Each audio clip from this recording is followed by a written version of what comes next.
तो investment objectives में कहता है कि relationship between risk and return. अगर क्लाइंट को रिटर्न ज़्यादा चाहिए तो वहाँ पे क्या होता है कि रिस्क भी ज़्यादा होता है। और ऐसे लिक्विड स्टॉक में मतलब फंड एलोकेट करना चाहिए जहाँ पे आप इजीली इन्वेस्टमेंट भी कर पाएँ और डिस इन्वेस्टमेंट मतलब बाय भी कर पाएँ और सेल भी कर पाएँ। आपको जिस प्राइस पे सेल करना है उस प्राइस पे आपको बायर्स मिलें ताकि आप इजीली सेल कर पाएँ। और यहाँ पे जो इन्वेस्टमेंट का पर्पस होना चाहिए वो टैक्स सेविंग नहीं होनी चाहिए, कैपिटल एप्रिसिएशन होना चाहिए। जब आप इन्वेस्टमेंट करने जाते हो तो आप ये सोच के जाते हैं कि मुझे इन्वेस्टमेंट कर रहा हूँ, मुझे इतना रिटर्न मिलेगा। Investment constraint. Constraints are limitation on investor to take exposure to certain investment opportunity. Constraint relates to investor liquidity needs, time horizon, and other unique needs in preferences. Liquidity constraint. Different investors have different liquidity requirement. Younger people usually have lesser liquidity requirement than older people. Some may have some health or medical concern which require them to maintain certain liquid funds. Other may have requirement of college fee or wedding in the family or some other needs. Generally, investors prefer to have liquid funds to meet their day-to-day expenses. Additionally, they may like to keep some amount of liquidity to meet contingency requirement like sudden medical expenses, emergency cash, near-term.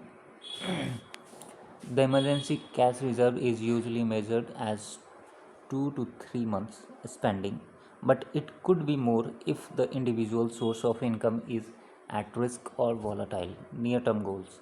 These needs vary with the individual. For known goals due within a year, the amount needed to achieve these goals should be in assets with relatively good liquidity. Investment flexibility. The ability to take advantage of market opportunities as assets classes become overdue and overvalued would require greater degree of liquidity. तो कह रहा है कि पैसे की ज़रूरत कब होती है, जैसे लिक्विडिटी का कंसर्न कब आता है, या तो इमरजेंसी कैश कि मतलब कुछ इन्वेस्टर होते हैं जिनको पैसे की ज़रूरत आ गई, कुछ होते हैं जिनको मतलब कॉलेज फ़ी पे करनी है, इमरजेंसी है फ़ी पे करनी है, या फिर कुछ मेडिकल कंडीशन आ गई, तो उस केस के लिए कह रहा है कि लिक्विडिटी का इशू नहीं होना चाहिए. Regulation concern. Generally, individual investor do not have many regulatory concern, but if there are any, they need to be followed. Regulation can also concern the investment choice available to the investor. For example, as per the RBI notification liberalized remittance scheme, an Indian resident individual can only invest up to $250,000 overseas per year. Indian resident individual investor cannot make investment greater than the amount specified by the regulator. Another example is the sale or purchase of securities on the basis of information that is not publicly known. Usually, people who have access to such information are insiders of a company and they are prohibited from trading on the basis of insider information. एक regulatory concern है कि जो individual investor हैं अगर वो foreign में रहते हैं, एनआरआई हैं,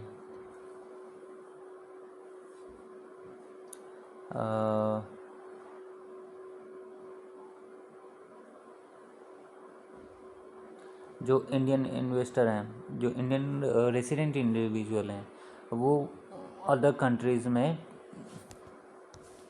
$250,000 मतलब 250 टू $250,000 तक ही इन्वेस्ट कर सकते हैं, उसके ऊपर नहीं कर सकते हैं. और जब भी कुछ बाय या सेल करेंगे तो वो पब्लिकली नहीं करेंगे. पब्लिकली इन द सेंस कि मतलब पब्लिक में जैसे सोशल साइट पे बहुत लोग डाल देते हैं कि मैं ये बाई कर रहा हूँ, ये सेल कर रहा हूँ, तो वैसे नहीं करना है. Tax consent. Investment process is complicated by tax concern. Tax plays a very important role in portfolio management and drives investment decisions. Different Investment and different kind of income are taxed differently. Return in front form of income like interest, dividend, and rents versus return in form of capital appreciation are taxed differently. The same form of, तो ये capital appreciation, rents, interest, dividend वगैरह पे जो tax लगता है वो अलग अलग तरीके से लगता है. तो understanding of the tax code applicable to the investor needs to be part of the IPS. तो टैक्स कंसर्न भी आईपीएस का पार्ट होना चाहिए कि किस चीज़ को कैसे टैकल करना है. डिविडेंड पे इनकम आ रहा है, इंटरेस्ट आ रहा है. तो exposure limits to different sector entities and asset classes. As per SEBI PMS regulation 2022, the agreement between the portfolio manager and the investor should include the investment approach. An investment approach is broad outlay of the type of securities, permissible instrument to be invested in by the portfolio manager for the investor, taking into account factors specific to investor and securities. It should also include the type of instrument and proportion of exposure. After taking into consideration the investor's objective, risk appetite, liquidity needs, tax, other regulatory concern, time horizon for investment, exposure limits to a specific sectors needs to be adhered to these exposure limits while managing investment. तो कह सकता है कि मतलब सेबी का rule है, SEBI as per SEBI PMS regulation rule 2020 की agreement होता है पोर्टफोलियो मैनेजर और इन्वेस्टर के बीच में कि रिस्क एपेटाइट क्या रहेगा, किस किस स्टॉक या फिर किस किस सेक्टर में आप इन्वेस्टमेंट कर सकते हैं, किस इंस्ट्रूमेंट में इन्वेस्ट कर सकते हैं कि लाइक इक्विटी में कर सकते हैं, डेरिवेटिव्स में कर सकते हैं, बॉन्ड्स में कर सकते हैं, ठीक है, गोल्ड में कर सकते हैं, कमोडिटी में कर सकते हैं या नहीं. तो ये सारी चीज़ें आईपीएस में मेंशन रहती हैं या मेंशन करनी पड़ती हैं. Unique need and preferences. Sometime investor have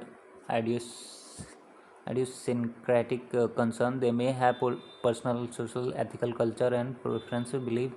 For example, an investor may not want her money to be invested in stock of companies selling environmentally harmful products. Another example, जैसे कुछ लोग होते हैं कि अल्कोहल को मतलब उनका एथिकल बिहेवियर रहता है कि वो लिकर स्टॉक में इन्वेस्ट नहीं करेंगे, या फिर ऐसे स्टॉक में जो मतलब बहुत से ऐसे स्टॉक्स हैं, बहुत से ऐसी कंपनीज हैं जो कि मतलब क्या कहते हैं, एनिमल क्रूएल्टी जैसे मीट वगैरह सप्लाई करती हैं. तो बहुत लोग जो इन सब चीज़ों से दूर रहते हैं तो वो मना कर देते हैं कि नहीं ऐसे स्टॉक में इन्वेस्ट मत करना. तो उसी के बारे में है ये. नेक्स्ट है assessment of needs and requirements of Investors invest to meet their various goals and objectives. Assessment of needs and requirements of the investor is critical in making investment decision. People have many financial goals. Some are to be achieved in near term, some are medium or long term goals. The goals have different priorities. Some are high priority goals, whereas other may not be very important to achieve. Investor can put their needs and goal down along with the priority and the time frame for each of those goals. Invest तो assessment कैसे करें कि एक जो client है उसकी, जो investor है स्पेशली, और उसकी नीड्स क्या है, उसके गोल्स ऑब्जेक्टिव्स क्या हैं. कुछ तो होते हैं कि जो नियर टर्म में कुछ चाहिए होता है कि मुझे मतलब नेक्स्ट अगले 2 साल बाद मुझे घर लेना है, कार लेनी है, या फिर एक वेडिंग है. तो ये सारी चीज़ें हैं. कुछ होते हैं कि लॉन्ग टर्म के बाद कि मैं मतलब 55 साल बाद रिटायर होने वाला हूँ तो मुझे वहाँ पे एक अच्छा खासा अमाउंट चाहिए. Near term high priority goals have a high emotional priority which the investor wish to achieve within just a few years at most. As a result, investment vehicle for these goals tend to be either cash equivalent or fixed income instrument with maturity dates that match the goal dates. For people of limited to modest means, the cost of not achieving those goals is just too great to take a risk with more volatile approaches. For many investors, building a retirement corpus is known as long-term high priority goals. When investors start planning for this goal well in advance, they have enough time to accumulate the corpus. Because of the long-term nature of such goals, a diversified approach utilized several different classes of assets is usually preferred. People also have many low priority goals. There are goals that are not particularly painful if they are not achieved. This could range from buying a farmhouse to a luxury cars. For these goals, more aggressive investment approaches are usually taken. तो वही मैं बता रहा कि जो investor होता है उसके लॉन्ग टर्म गोल भी होते हैं, शॉर्ट टर्म गोल भी होते हैं. तो अगर शॉर्ट टर्म गोल है कि उसे फार्म हाउस लेना है, हेल्थ मेडिकल इश्यूज़ हैं या फिर कोई और रीज़न है, तो उसके लिए फिक्स्ड इनकम में वो इन्वेस्ट करेगा अगर लॉन्ग टर्म के लिए तो, या फिर शॉर्ट टर्म के लिए तो कुछ लिक्विड और वॉलेटाइल स्टॉक में जा सकता है. Analyzing the financial position of the investor. A convenient way to analyze the financial position is by constructing personal financial statement. This helps in organizing financial data in a systematic way. Personal financial statement include a statement of net worth, balance sheet, and income expenses statement.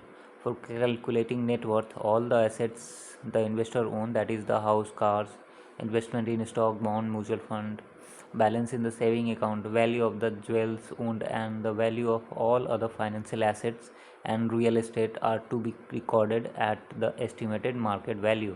Then all the liabilities need to be subtracted from the assets. Liabilities may include the outstanding car loan amount, credit card loan, home loan, and any other amount he owes like the personal loan, education loan, etc. The difference between the value of assets and liabilities is net worth.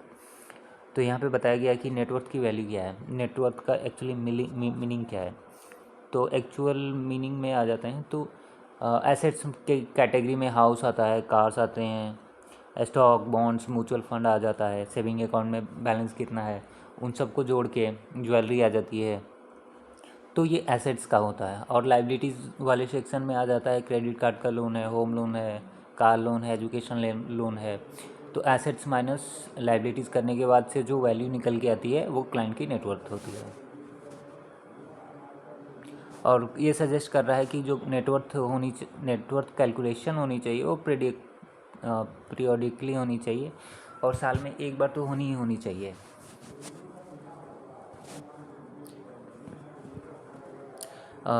Psychographic analysis of investor. तो investor कितने type के होते हैं, उनके क्या क्या behaviours होते हैं, इसके बारे में है. तो investment process, investor behavioural traits and personality. ठीक है.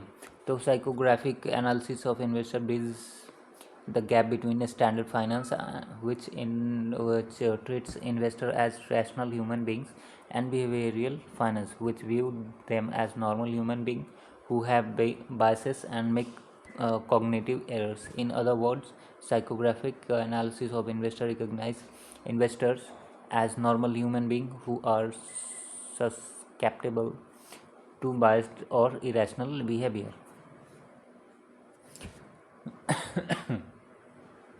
कहते हैं कि all investors have a unique personality, though it's difficult to categorize the personalities because they all are human beings and they are so different. Some basic classification system has evolved after years of research.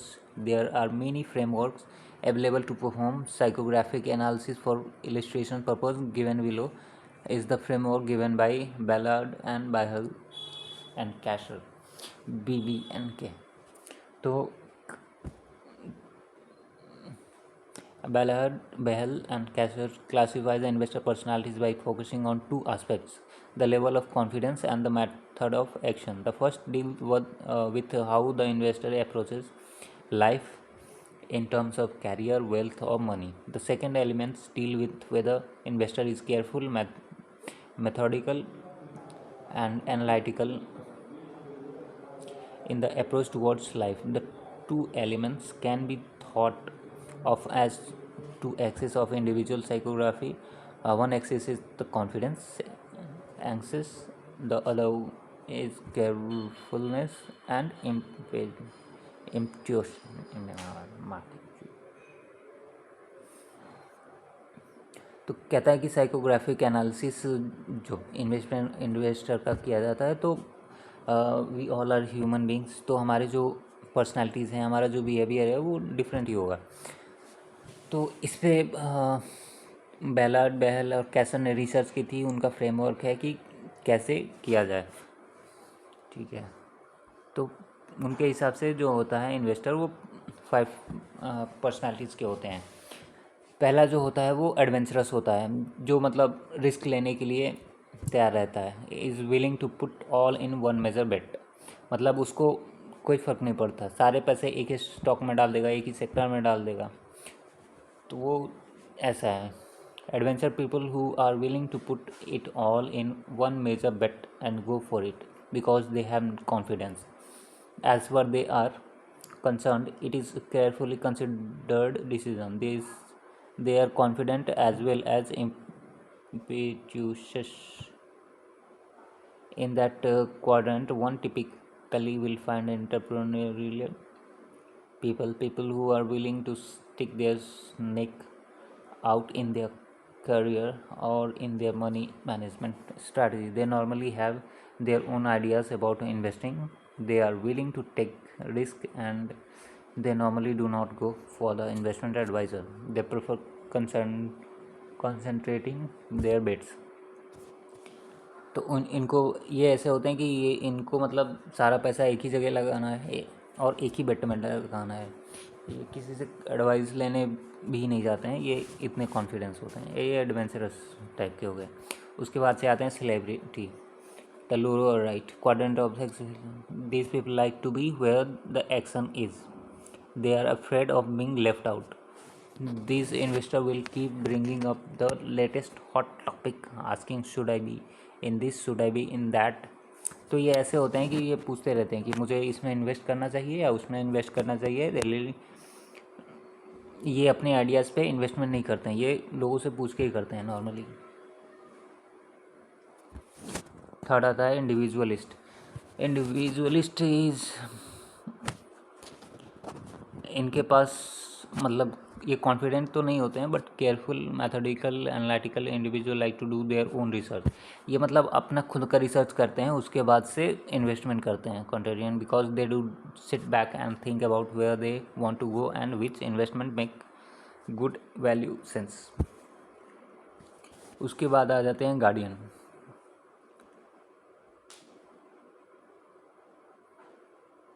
ये ऐसे typically as people get older and begin considering retirement, they approach this personality profile. Guardian are people who are cautiously trying to preserve their wealth. ये ऐसे हैं कि मतलब अपने wealth को preserve करना चाहते हैं, करके रखते हैं। इनको मतलब वॉलेटिलिटी और एक्साइटमेंट से कोई मतलब नहीं है। इनका है कि मतलब मेरा जो कैपिटल है वो प्रोटेक्टेड रहना चाहिए। थर्ड आता है, मतलब लास्ट आता है, जो ऑलवेज बैलेंस होते हैं, can not be placed in any specific quadrant, so they fall near the centre. This investor is called a straight arrow investor. On average this group of investor is relatively balanced composite of each of the other 4 investor types. An implication of a grouping we exposed. Life cycle analysis of investors. So every investor has thoughts about where she might be along that line, especially when the points are described in terms of risk and return. Generally, younger individuals who are just beginning to earn money tend to be on right side of the line, while older individuals move increasingly to the left side on the line. This life cycle of investing can be broken into phases: the accumulation, consolidation, spending and gifting phases.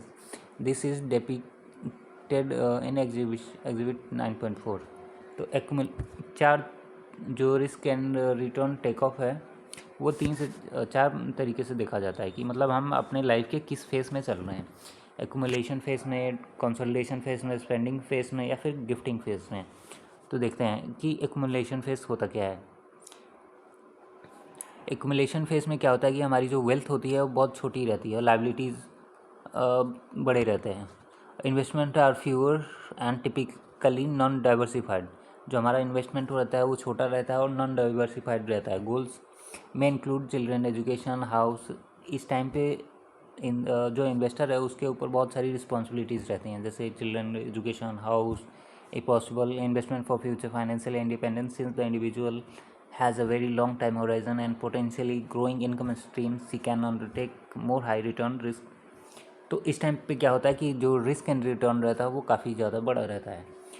उस time accumulation वाले phase में जो high risk capital gain oriented investment, तो accumulation phase में आदमी के पास wealth नहीं होता है, कैपिटल कम होता है, तो उस टाइम उसकी रिस्क एपेटाइट हाई रहती है। उस टाइम उसके जो लाइबिलिटीज़ रहते हैं जैसे एजुकेशन, होम, स्ट्रक्चर रहते हैं। कंसोलिडेशन फेज में क्या होता है, कंसोलिडेशन फेज मिड कैरियर मतलब कंसोलिडेशन और mid to late career stage of the typical life cycle characterized by the period when income exceed expenses, जहाँ पे आपके जो इनकम है वो आपके एक्सपेंस से ज़्यादा होते हैं। As a result this stage is characterized by the consolidation of investment portfolio at this time, while the time horizon of retirement is still relatively long. 15 से 20 साल अभी रिटायरमेंट के लिए हैं, तो इन्वेस्टर में start looking for capital preservation. तब जो कंसोलिडेशन फेज में रहता है वो अपने कैपिटल को प्रिजर्व करने के लिए रहता है।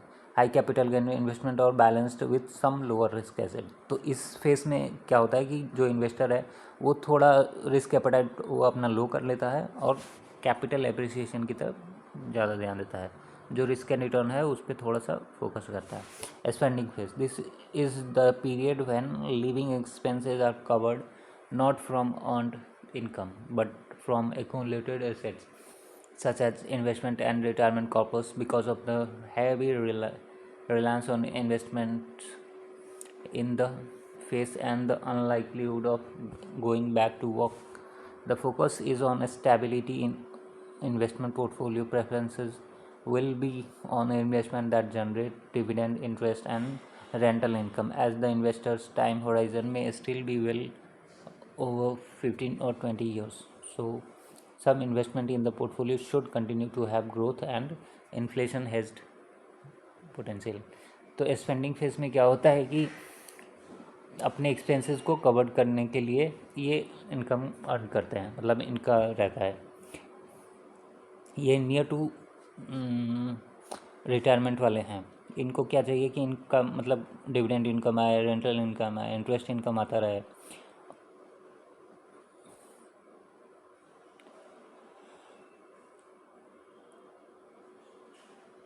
इनको इतना चाहिए कि मतलब इन्फ्लेशन को बीट कर पाएँ, इससे ज़्यादा नहीं चाहिए।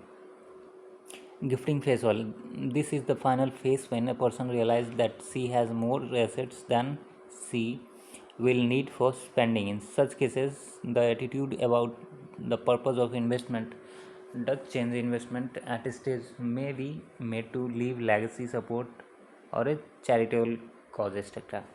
तो गिफ्टिंग फेज इंसान के लिए है जब आखिरी चल रहा हो, उसके पास कुछ खास लाइबिलिटीज़ नहीं है, रिस्पॉन्सिबिलिटीज़ नहीं है, एक्सपेंसेस नहीं है स्पेंडिंग करने के लिए। तो उस केस में क्या होता है कि आदमी या तो चैरिटेबल कर देता है या फिर लेगेसी अपनी फैमिली को दे के जाता है। Forecasting risk and return of various assets classes. Portfolio management is the process of integrating two sets of information. The first sets of required input have already been listed above with investment objective, goals and requirements, personality type, phase in the life cycle, liquidity needs, tax and other constraint etc. The second set of required input is the capital market forecast that establishes the expected risk return opportunity available to the investors as discussed in chapter 3. The various investment opportunity available to the investor needs to be listed in their return need to be forecasted along with the possibilities of deviations in those returns. Historic risk return on various assets classes provide a good starting point to understand the relationship between risk and return and proceed to make the forecast about their future return possibilities. Benchmarking the client's portfolio. तो forecasting risk and return में कहता है कि portfolio management का जो process है वो 2 parts में है। एक पहला पार्ट तो है कि मतलब इन्वेस्टमेंट का ऑब्जेक्टिव क्या है, गोल्स क्या हैं, उसकी जो इन्वेस्टर है उसकी पर्सनालिटी किस टाइप की है, किस फेस में है, गिफ्टिंग फेस में है, एक्मुलेशन में है या स्पेंडिंग में है। उसके बाद से उसकी लिक्विडिटी नीड्स क्या है, टैक्सेस क्या हैं, एक्सेट्रा। सेकेंड फेज में आता है कि कैपिटल मार्केट का फोरकास्ट कर कैसे किया जाए, एक्सपेक्टेड रिस्क एंड रिटर्न कितना होना चाहिए। फिर आता है benchmarking the client's portfolio. The investment policy statement needs to be provide a framework for evaluating the performance of the portfolio. It will typically include a benchmark portfolio which matches. इसमें कहता है कि बेंचमार्क क्या होना चाहिए। Benchmark Sensex 30 होना चाहिए, Nifty 50 होना चाहिए, निफ्टी 200 BSE 200 होना चाहिए, मिड कैप स्मॉल कैप क्या होना चाहिए उसकी बात कर रहा है। तो कैसे किया जाए। Performance benchmarking. An investment approach is the documented investment philosophy to be adopted by the portfolio manager while managing the client's fund in order to achieve client's investment objectives. Now, in addition to investment approach, an additional layer of broadly defined investment themes called strategies shall be adopted by portfolio manager. These broad strategies shall be equity, debt, hybrid, and multi-assets.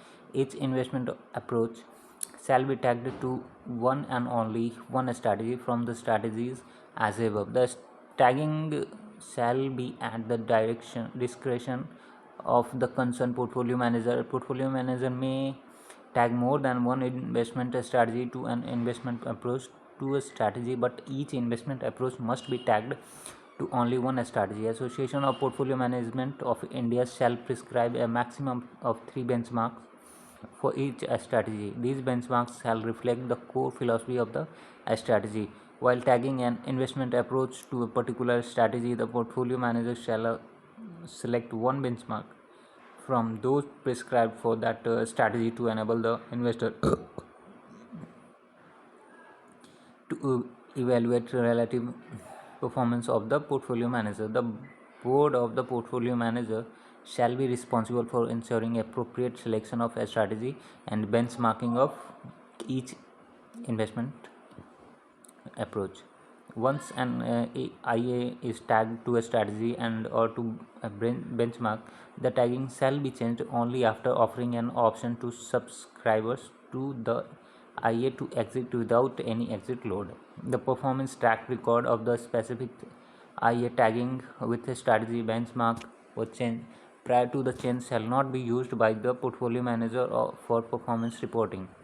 Further, the small same shall be verified as part of the annual audit under Regulation 30 of SEBI Portfolio Manager Regulation 2020.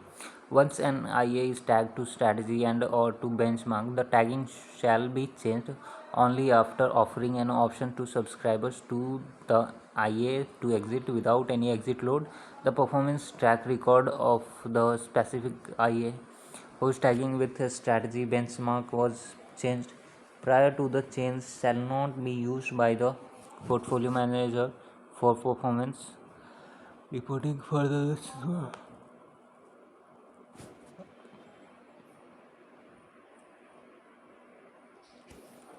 तो performance benchmark के बारे में कहता है कि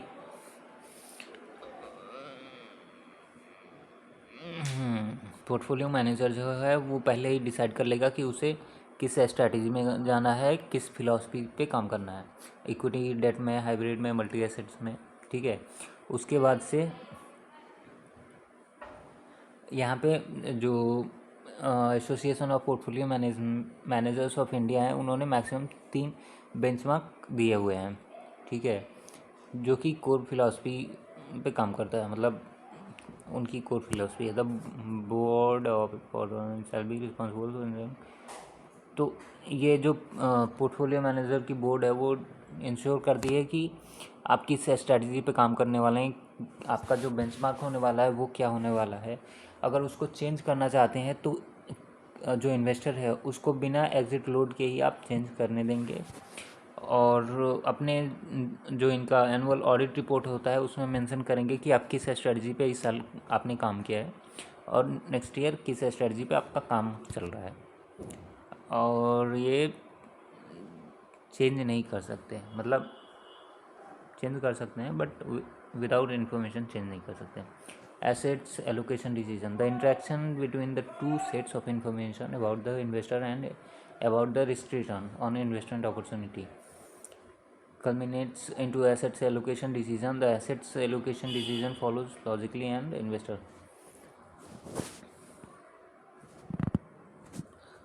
The strategy versus tactical assets allocation. The assets allocation decision, which is made after taking into consideration investors' characteristic, is a strategic assets allocation. Is it target policy portfolio? It provides target allocation among the major assets classes. In that sense, it is essential translation of an investment policy statement into assets weight.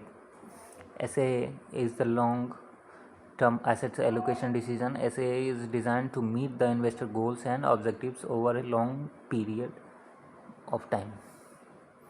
तो कहता है कि assets allocation जो decision है वो इसलिए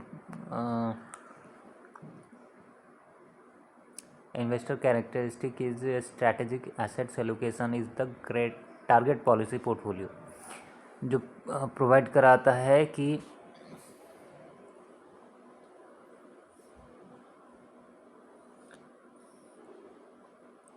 assets का wait कितना होना चाहिए, एसेट्स लॉन्ग टर्म के लिए होना चाहिए या फिर शॉर्ट टर्म के लिए होना चाहिए, उसके बाद से उसके गोल्स क्या होना चाहिए, ऑब्जेक्टिव क्या होना चाहिए, कितने टाइम फ्रेम के लिए होना चाहिए। A dynamic component assets allocation, tactical assets allocation, short term assets allocation decision, this decisions are taken more frequently than SAA. तो एसएए जो होता है वो लॉन्ग टर्म एसेट्स एलोकेशन के लिए होता है और टीए जो होता है वो टैक्टिकल एसेट्स एलोकेशन के लिए होता है, जो कि short term asset allocation decision में हेल्प करता है। When market condition favour one asset class over other, the portfolio manager may temporarily shift money from one asset to other another asset class.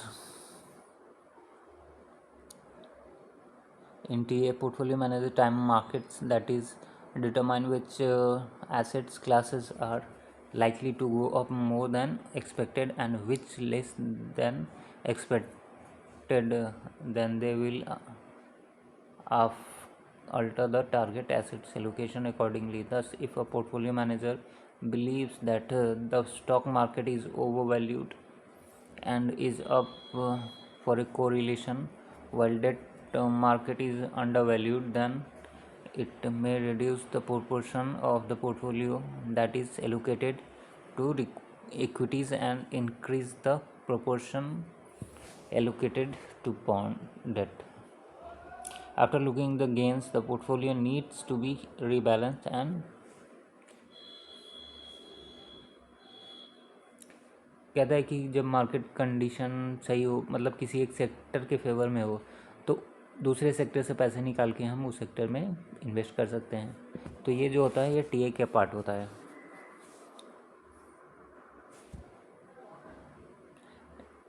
Assets allocation is considered as the most important investment decision. This is because assets allocation is the major determinant of risk and return for a given portfolio.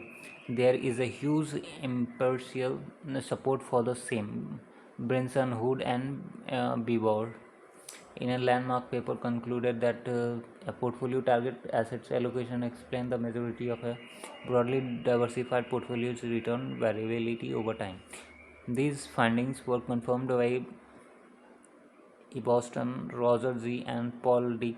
Kaplan, 2000, suggesting that a portfolio investment policy is an important contributor to return variability across all portfolios. Assets allocation decision explain an average of 40% of the variation in fund returns for a single fund. Asset allocation explain 90% of the funds. Rebalancing of portfolio, rebalancing कब कर सकते हैं? Portfolio needs to be continuously monitored and periodically rebalance. The need for rebalancing arises due to Price changes in portfolio holding over time. Assets classes produce different returns that can change the portfolio assets allocation to keep the portfolio's original risk and return characteristic. The portfolio may require rebalancing. Portfolio may also require rebalancing due to change and investor goal and objectives, risk tolerance, etc. The IPS should include a policy regarding rebalancing the portfolio, answering questions relating to rebalancing like how often and how much, that is periodically, for portfolio rebalancing, and the tolerance for deviation from target policy portfolio. कह रहा है कि मतलब rebalancing portfolio कब होना चाहिए, तो कह रहा है कि कॉन्टीन्यूसली मॉनिटरिंग होते रहनी चाहिए और पीरियडिकली रीबैलेंस भी होता रहना चाहिए. इसके लिए क्या है कि मतलब जैसे आपके पोर्टफोलियो में प्राइस चेंज होता है, होल्डिंग प्राइस बढ़ जाती है, या फिर कोई एक एसेट क्लास नहीं चल रहा है तो उसको एलोकेट कर सकते हैं दूसरे एसेट क्लास में. Benefit and difficulties of rebalancing. Portfolio rebalancing involves a simple trade-off: the cost of rebalancing versus the cost of not rebalancing. While deciding the frequency of rebalancing, the trade-off between the cost of doing it and not doing it, arrived at if investor target asset allocation is considered optimal. Any deviation from it due to price fluctuation is undesirable. However, rebalancing cost needs to be borne in mind. There are two types of cost: transaction cost and tax cost. Transaction cost is the time and money cost are like research cost, brokerage, etc. for buying and selling securities. Relatively illiquid investment are like private equity and real estate pose challenges in rebalancing as they pose higher transaction cost. Rebalancing is comparatively easier with relatively more liquid assets like listed equities or government bonds. While rebalancing, the portfolio manager sell assets, usually the appreciated assets, and buy usually depreciated assets. Portfolio manager often set price targets for buying and selling securities. Such actions attract tax liabilities, which also should be kept in mind while deciding the frequency of rebalancing and the tolerance of deviation. तो कह रहा है कि जब हमने बात की थी यहाँ पे रीबैलेंसिंग की, तो रीबैलेंसिंग के फ़ायदे क्या हैं और नुकसान क्या है. फ़ायदा तो रिटर्न आएगा तभी फ़ायदा है, लेकिन उसके साथ साथ कॉस्ट भी आएगा. तो कहता है कि टू टाइप्स ऑफ कॉस्ट होते हैं. एक तो ट्रांजैक्शन कॉस्ट होता है, एक टैक्स कॉस्ट होता है. तो ट्रांजैक्शन कॉस्ट में क्या क्या आता है, ब्रोकरेज आ गया बाइंग सेलिंग के लिए, या फिर रिसर्च कॉस्ट आ गया. ठीक है. दूसरा कॉस्ट में आ गया आपका जैसे